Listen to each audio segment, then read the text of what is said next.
steal my hiring system to 10x your outsourcing results. There are a lot of different steps when it comes to hiring a virtual assistant or whoever. The first one I would say is when to hire. And this is where I think a lot of people make a mistake, because they think that they need to grow a big business by themselves first to be able to start outsourcing and all that. And I think it's honestly just stupid if you don't outsource, because everyone has these super mundane tasks that anyone can do it. So what's really the point of you wasting your time to do that? So there's a very simple formula here, and that's basically calculate your hourly rate, and if it's higher than the VA, then hire the VA. So let's say if your hourly rate is $20 and the VA costs $5, you will get 4 times more done for the same amount of money. So it doesn't really make sense. It's better for you to do something else, make the money, and then hire the VA to do the extra work. You're going to extend your time, basically make extra additional hours. And another thing that I think a lot of people don't realize is that you can hire part-time. A lot of people think that, oh, I don't have enough tasks to hire a full-time person. You can just set specific hours per week that you want the VA to do and just do that. But actually, I'll show you later how you can hire someone really cheap. So actually, you might as well just hire someone full-time. By the way, I created a blueprint for the best business model out there, so check the description. So the second step is, where exactly do you find VAs? So there are a few different places like onlinejobs.ph, Fiverr, Upwork, Freelancer. I'm going to leave all of the different links. I actually have some discounts if you're going to use some of these platforms, so check out the links. But there are some things that you need to really understand which platform you want to use. So in very short, if you use something like Upwork or Freelancer, which are probably the most popular platforms, those platforms charge 20% fee. And you don't really see that fee because it is charged on the freelancer side. But what it basically means is that even if it's on freelancer side, the freelancer now is basically just going to increase their prices by 20% extra to make that money. They're not just paying out of their pocket. So the total project costs are just going to increase by the 20%. And so basically, let me just show you a quick example. So let's say you have a project that's $1,000. So for this project, because you're paying 20% fees, you are basically paying $200 for the platform, which is quite a lot of money, honestly. By the way, I have created a document of 50 best growth hacks used by the biggest marketers out there. Check the link below. So there are some websites like onlinejobs.ph, which I really like. And in here, for example, what you can do is they have these plans where you pay either $69 per month or $99 per month, and you get 3 or 10 different job listings. So basically, you post a listing here and then people apply for your job. And once they apply, you choose who you want to work with, and that's it. These are the only fees that you ever pay to the platform. And monthly, obviously, you can just cancel after the first month if you found your candidates and all that. And that is it. So instead of, let's say, if you know you're going to spend, let's say, $1,000, you might as well just pay $69 and find the person that you're going to work with, instead of paying the $200 for the other platforms that you don't really see right away, but that's what you are paying at the end of the day. And this is especially the case when you are working with someone for long term. But I'm not going to lie, there are also some benefits with the platform. So the platforms such as Upwork and Freelancer and all of those, they handle all of the different issues. So if something comes up, they're basically the third party that is between the freelancer and you. So it's kind of nice to have that in certain cases, but usually when I hire someone that's on ongoing basis, I'm going to hire them directly rather than Upwork or Freelancer. And are some benefits as well if you're using something like Fiverr, because with Fiverr you can find the very specific gig that you just want that executed, and that's it, and the person just knows how to do this exact thing. It's a little bit faster and easier. So there are some benefits of using the different platforms. Again, I will leave some more additional extra information if you're interested in what to choose. Now, the next step is how to actually get good freelancers. This is actually the tricky part, because hiring is very, very difficult. So one thing you have to understand is, don't just expect that you're going to post a job and you're going to get the best freelancers out there. What you need to do is you have to actually sell your job as you are selling anything else. First of all, you have to be very clear on what exactly are the different responsibilities expected by the candidate. I found that this is something that people really value when you make everything very clear. Also, what you can do is you can tell them what they're actually going to learn, because people want to learn, they want to improve the skills. This is basically a benefit. A lot of people actually just do internships because they want to learn stuff. What are some additional benefits working with you? So for example, let's say for me, what I always like to put is that I allow flexible schedule. I don't do set hours. I do have some small requirements, but usually that's one of the benefits, that you can work on your own time.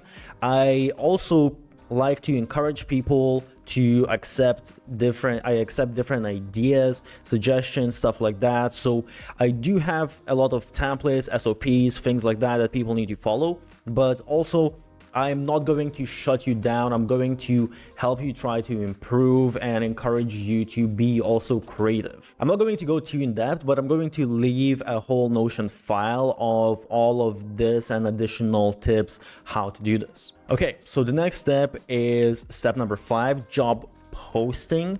So this is pretty important as well, because this can drastically change your results. So there are a few tips. And the first one I would say is you want to have a specific title.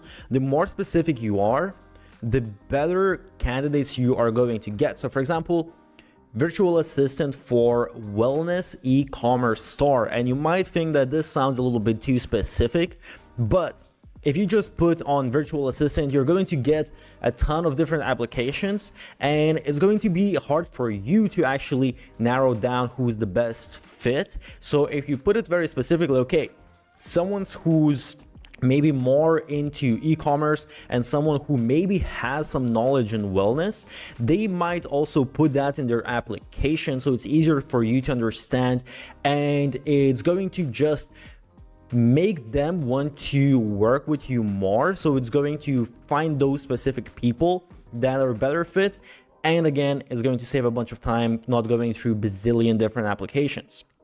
Another little thing that I found is you want to show that you're a growing brand. So perhaps you are a very small business, but if you show that, hey, there is potential, this is growing really fast, that means that they are going to be growing really fast as well. And it also might mean that they might get increase in their salary, promotions, and all of those kind of things. And another thing, what I kind of already mentioned a little bit, is responsibilities versus tasks. So obviously you have different tasks that you give to people, but you want to name it in a way that it's actually responsibility. So you actually trust people. Everyone wants to feel somewhat important within your business. And this is just one example. There are a lot of different ways, obviously, how you can do this. All right, so the next step is finding best applicants. And there is a specific step-by-step formula that I do here. So first of all, you want to create a list of different applicants. I forgot to open my Notion now, but I will include it in the document. It's just a very basic list where when I go through applications, I just put down all of the different names, and usually I put down some sort of a little note. And as I try to do everything at one sitting, so when I sit down, I go through all of the applications, and it's very easy then for me to put everyone in the order of how good potentially I think they actually are. So then basically I just want to contact the top applicants. One thing I will say is that just a portfolio or a CV really isn't enough.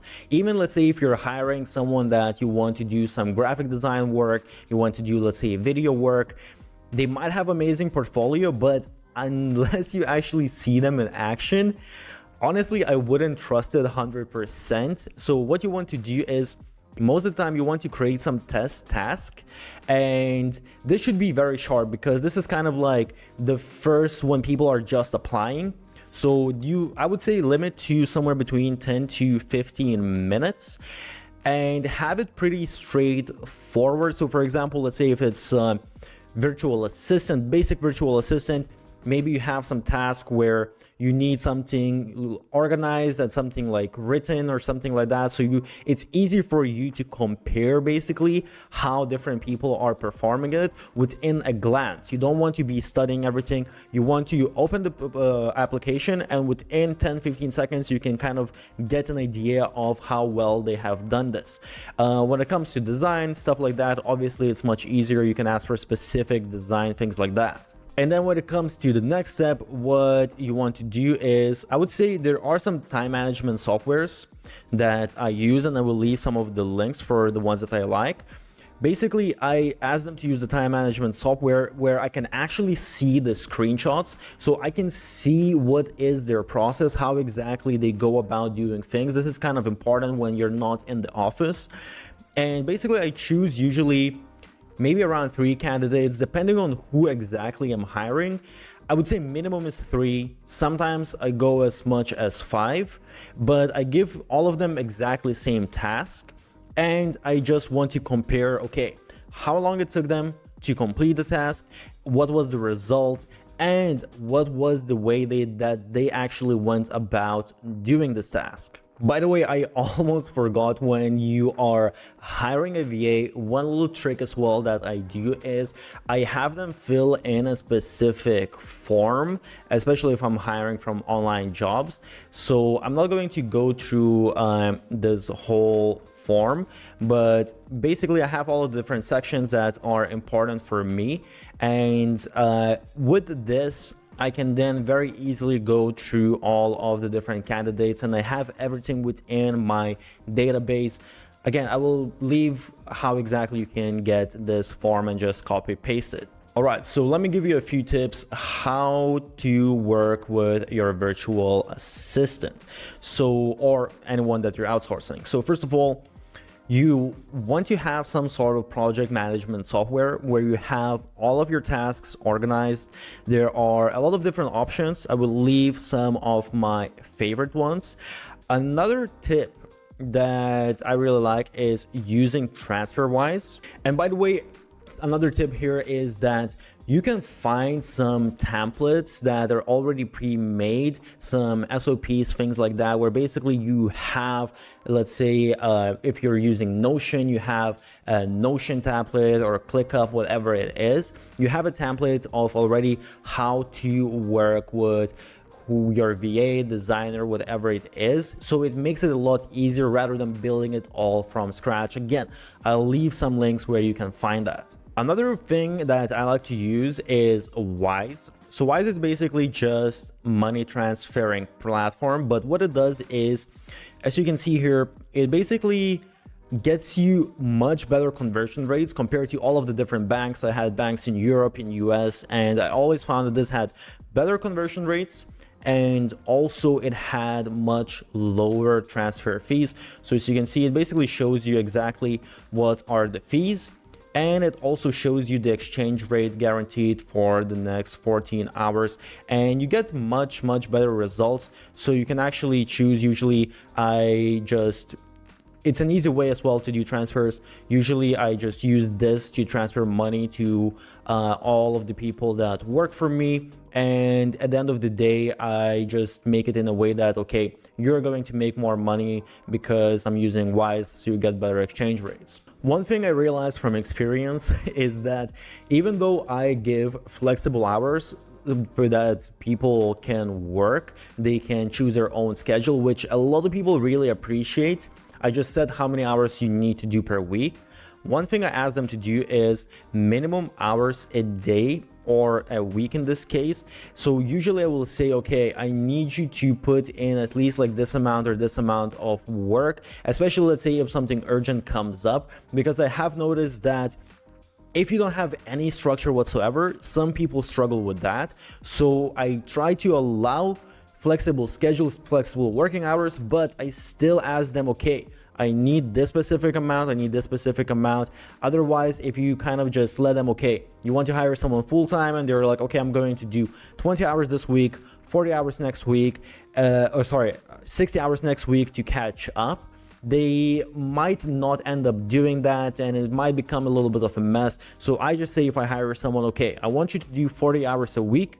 I don't care at what times, but that's what I want you to do. And I want you to be available at least 1 hour in case there's something urgent that happens. And what's very important that can help you out a lot is, I would say, having a list of recurring tasks. So especially if you're hiring a virtual assistant, you are going to have some new projects that come up, but as things come up within your own life, you sometimes, you're going to miss out on assigning new different tasks, and you want to make sure that people always have different work to do. So what I like to do is I have a bunch of different recurring tasks that people can always come back to, and then I'm going to be assigning new tasks as I go. And once they finish the new tasks, if I'm not there, if I'm not able to assign new tasks, they're always able to come back to the recurring tasks. Now, just to give you a few examples of some of the different tasks that you can give to, let's say, a virtual assistant, because I know a lot of people actually struggle of thinking of different things. So online research is number one. Even if you don't think they can do as good of a research, at least they can narrow down things for you, and then you can kind of finish the research. Managing social media, posting on social media. I don't know why anyone would ever post on social media themselves. I mean, there are some caveats where Instagram can track or Instagram, TikTok can track your location, device stuff, and things like that. I'm not gonna get into this in this video. I'll actually leave some links that you can use. There are some softwares you can use with your virtual assistant that's going to show that they're based in whatever country that you choose. But yeah, managing social media, posting, super easy to outsource this stuff. Sorting out emails, again, narrowing it down, opening, organizing, very easy. Customer support, again, you just kind of over time you pre-make different FAQs, things like that.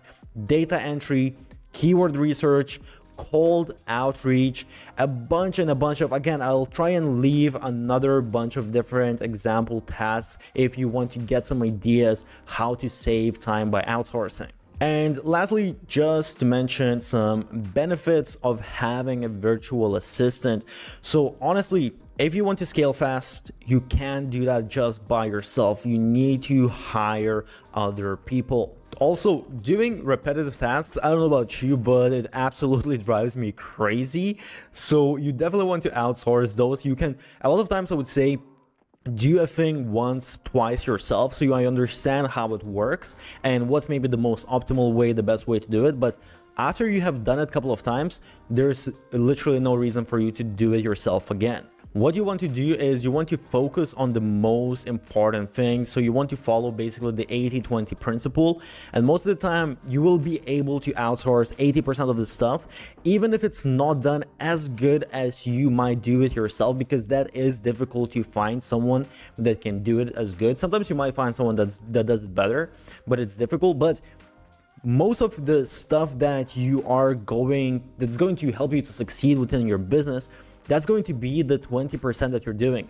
And 80% is sort of just things that are necessary to be done, but they are not that important. Like, other people can do it. You don't need to execute them. You need to focus on what you are the best in, what other people can't really replace you in. So hope you found this whole thing useful. As I said, I'm going to leave a file of this whole thing and some other tips and all of the different tools that I personally use for outsourcing. Let me know what you think about this format of just going through the framework. Please leave a comment for me to understand if I should do this. If you have any questions as well, leave that also. Press the thumbs up, subscribe, and I'll see you soon.